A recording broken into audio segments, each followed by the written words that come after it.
Now I'm going to show you how to register for any ICT class conducted by Institute of STEAM Education. Just go to steamedu.lk website or just click on the link which you have sent.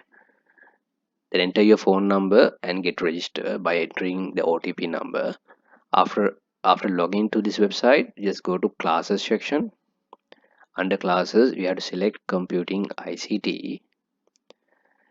From here, you have to select your class. For example, I'm going to show you how to register for a edXL advanced level ACE 2024 class. If you are following a different class, just click on the curriculum, for example national syllabus, then select your class from here. Right, just select the class, then you can see the details of the class.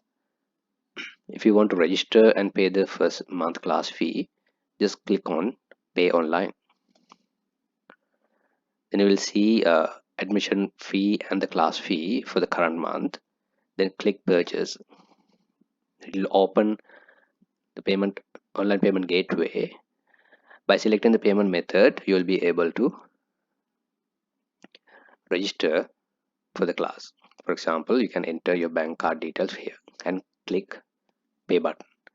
Once you registered, you will be able to see the live classes and all the materials in left hand side.